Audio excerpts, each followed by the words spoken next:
인생이 전부야? 라고 묻는 아이한테 과연 어떻게 말해야 그래 전부는 아니다. 전부도 아닌데 그거 일부도 못하냐? 저는 막 이래요. 그럼 애가 이거 뭔 소리야 또 막 말의 궤변이긴 한데 아이들을 볼 때요 4가지를 주의하시면 된다는 겁니다.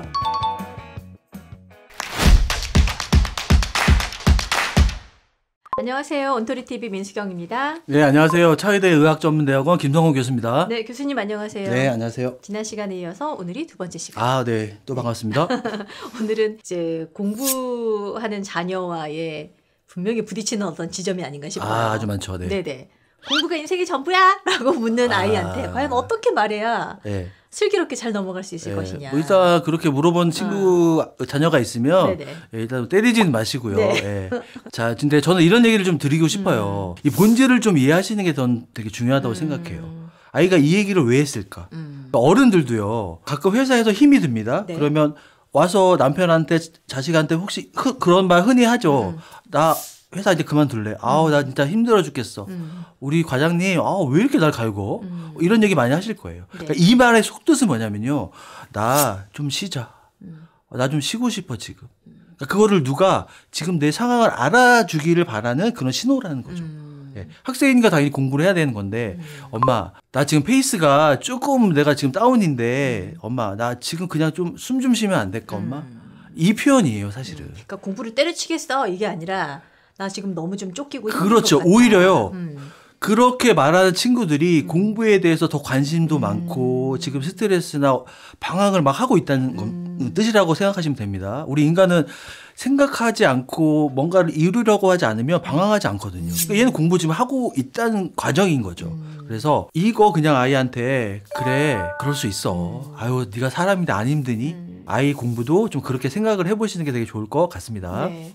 그 조금 전에도 이제 교수님이 말씀해 주셨지만 너만 공부해 왜 이렇게 유난이야 이런 이제 대답이 이제 최악이라고 말씀하셨는데 네네. 그런 대답 말고 다른 대답을 못 찾는 부모님들이 의외로 많을 것 같아요. 그렇죠, 그렇죠. 네. 왜냐하면 이 말이 너무 공감이 안 되는 말이죠. 그래서 아이한테 야, 너 그런 얘기하는 애들이 어디니? 학생이 공부가 전부지라고 하면 잘 보세요. 아이들은요 사춘기 시절에 메슬로가 말한 욕구 5단계에서요 이제 사회적 지지를 받는 3단계 위치에 있습니다. 그런데 아이가 누구한테 인정을 받지 못합니다. 근데 가까운 내 엄마한테 아빠한테 인정을 받지 못하면요 앞으로는 사소한 이야기를 하면 절대 안 되겠구나. 나는 또 거절을 당할 거야. 그러니까 이런 인식을 갖는 게 저는 더 큰 문제라고 보여지고요. 그래서 사소한 이야기도 이렇게 잘 들어주시는 게 저는 너무나 중요한 대화법의 전 첫 단계라고 생각합니다. 어쨌든 아이가 공부가 힘들다라는 거는 엄마 입장에서도 충분히 공감해줘야 되는 부분인데 그럼 역으로 반대로 네. 아유 공부? 전부 아니지 그냥 너 하고 싶은 거 해 라고 말하는 거 이것도 자칫 위험하지 않을까 싶어요. 하긴 뭐 저희 아이도 그런 적이 있어요. 예. 뭐 공부가 인생의 전부야 라고 하면 저는 이런 얘기했죠. 그래 전부는 아니다. 전부도 아닌데 그거 일부도 못하냐? 저는 막 이래요. 예. 그럼 애가 이거 뭔 소리야 또 막 말의 궤변이긴 한데 사실 저는 이런 태도가 좀 부모의 태도가 중요하다고 생각합니다. 뭐냐면요. 너 공부하고 싶으면 하고 안 하고 싶으면 하지 마. 이 수준이 아니에요. 이거는. 그쵸. 이거는 진지한 시간과 어떤 고민이 필요한 지금 과정이라고 생각이 듭니다. 그래서요. 엄마 나 공부 말고 딴 거 해볼래요. 하는 아이한테는요. 인생의 구조를 같이 한번 설계해보는 충분한 대화와 그다음에 시스템 경험을 해보라는 그 얘기 말씀 좀 드리고 싶어요. 자, 또 하나는요. 공부를 통해서 좋아하는 일, 싫어하는 일을 알 수가 있어요. 대부분 저한테 이런 질문 많이 하세요. 좋아하는 일을 해야 돼요? 잘하는 일을 해야 돼요? 자, 대표님은 어떻게 생각하세요? 좋아하는 일과 잘하는 일 중에 네. 잘하는 일을 그렇죠. 우리는 지금 잘하는 일을 해야 된다고 성인들은 대부분 생각을 할 수도 있습니다. 왜냐하면 잘하는 일은 좀 더 빠른 성과를 낼 수 있으니까. 이거 완전 대표 마인드인 거죠.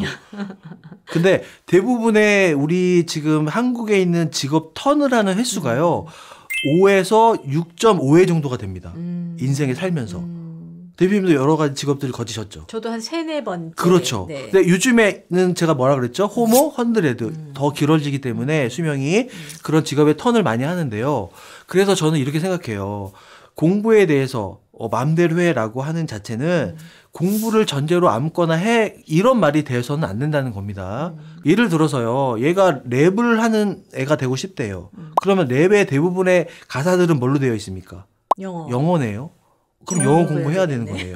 그러면 학교에서 이미 공부의 흐름 있잖아요. 네. 내가 아웃풋을 하고 그다음에 정보를 저장하고 인출하는 과정 이게 다 공부에서 배우는 과정들이잖아요. 그러니까 공부를 별개로 생각할 수는 없다. 지금 교수님이 말씀하시는 내용들이 사실은 되게 구구절절 다 옳은 이야기들인데 이걸 부모가 또 어떻게 표현하느냐? 어떻게 전달하느냐 이것도 굉장히 네. 큰 숙제일 것 같아요. 부모의 말 한마디가 아이의 공부 태도나 삶의 방식 분명히 바꿀 수 있다고 생각을 하거든요. 네네네. 어떤 식으로 이야기를 전달하면 가장 자, 효과가 세상에 예, 말씀하신 대로 어떻게 얘기하면 돼요라고 하는 것들이 있는데 제가 오늘 온돌이 TV에서 종결을 해드리겠습니다, 네. 여러분.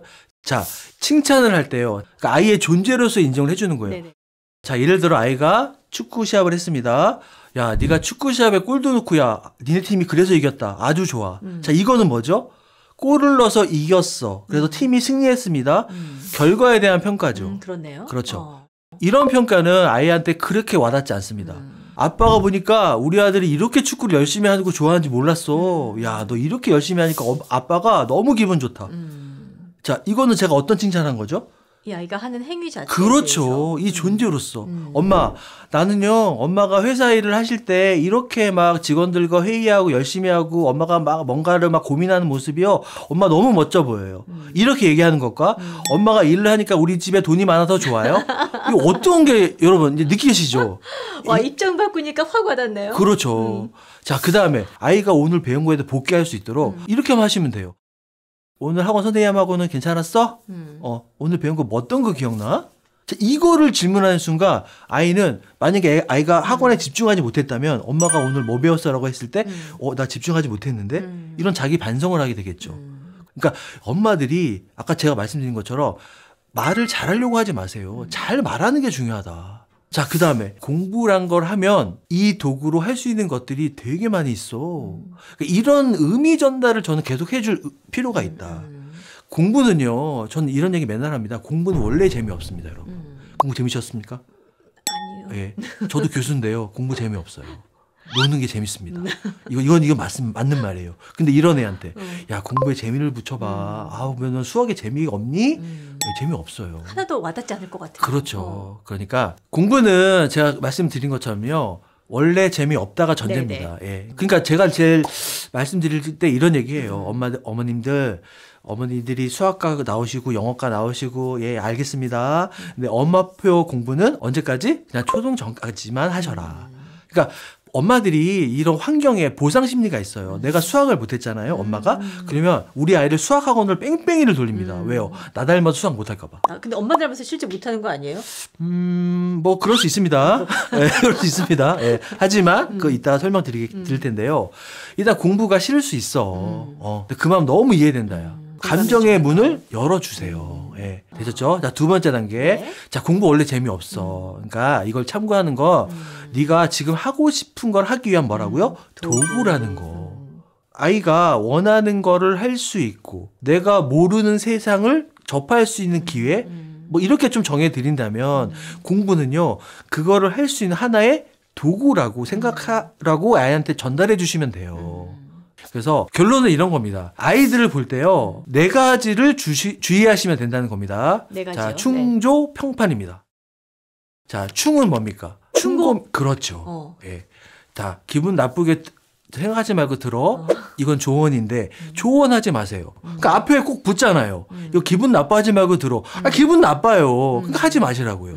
그다음에 평가입니다. 아유, 네가 그렇지. 네가 이러니까 이 점수지. 이런 평가.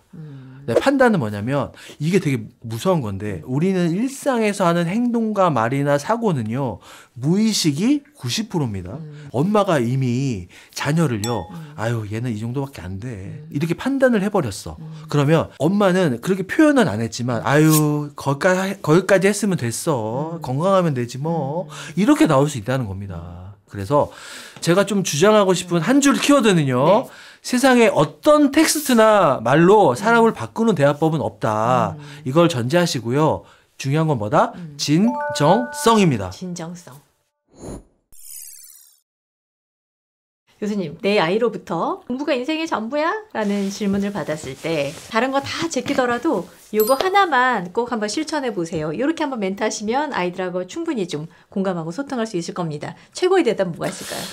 이 얘기를 드리고 싶어요. 너 성공하고 싶지? 너 원하는 거 하고 싶잖아.